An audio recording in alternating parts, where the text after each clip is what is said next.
Let's take a closer look at the C major scale, or the natural notes, in open or first position. When I say open or first position, that just means that we're in this position with my first finger on the first fret using open strings. So far we've done C major scale in a single octave. C, D, E, F, G, A, B, C. 1, 2, 3, 4, 5, 6, 7, 8. Back down. 8, 7, 6, 5, 4, 3, 2, 1. And the natural notes. C, D, E, F, G, A, B, C. Right? Okay. What I want to do now is use the notes that are available to us that belong in this scale that are beyond the octave. So, in other words, rather than just stop at C, I'm going to continue on until I run out of fingers. So let's just do that, and I'll show you what I mean, and I'll name the notes. C, D, E, F, G, A, B, C. And now to D, past the octave of C, to the open E, F, and G. And let's go back down. G, F, E, D, C, the roots, or the octave of the scale, and then all the way back down. So what we've done is we've just increased the range of the scale a little bit by using up all the notes that are available to us in that scale, in that position. Let's do that one more time. C, D, E, F, G, A, B, C, and then past C to D, to open E, to F, and to G. And back down. G, F, E, D, C, open B, A, moving back down to the root of C. Now let's go below the C and use the notes that are available in that position that are below the root. And they are C, B, A, G, F, and E. And then we want to move back up to the root.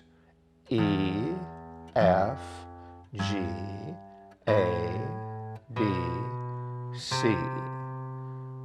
Let's do that one more time. C, B, A, G, F, E, E, F, G, A, B, C.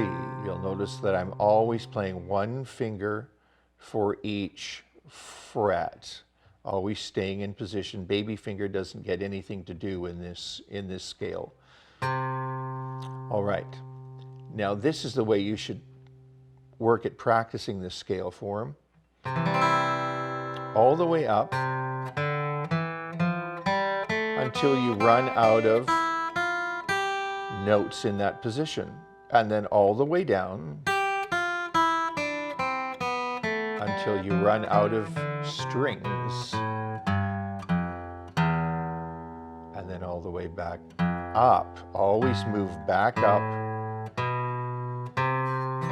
to the C, the root, the tonal center. Don't just stop at the E at the bottom, because it'll start to sound like you're in a different key. Always come back up and start and end on C. This way we're using up all the notes available to us in that position, all the natural notes or all the notes of the C major scale.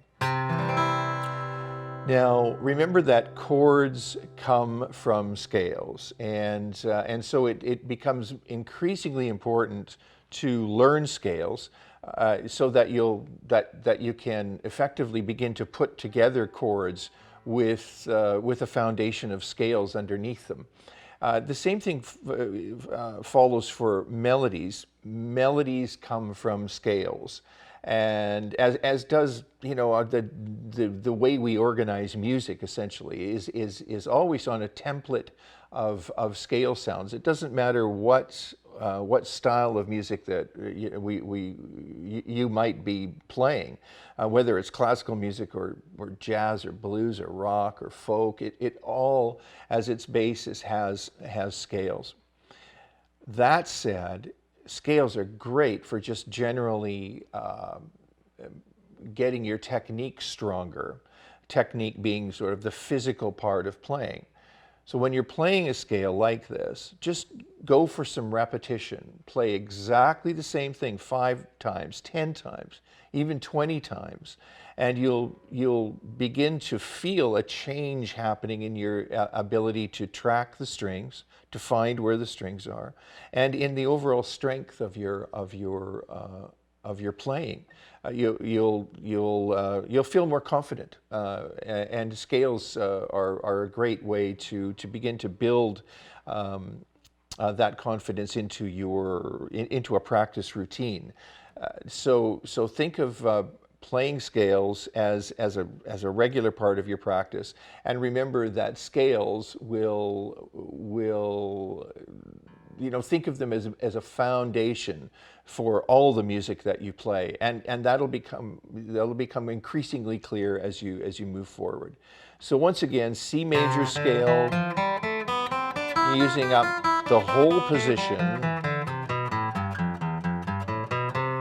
So we're using all of the notes that are available to us in that open position or in that first position, and we're going a little past the octave on the top and a little past the lowest root note on the bottom, and always returning to our tonal center or our root of C.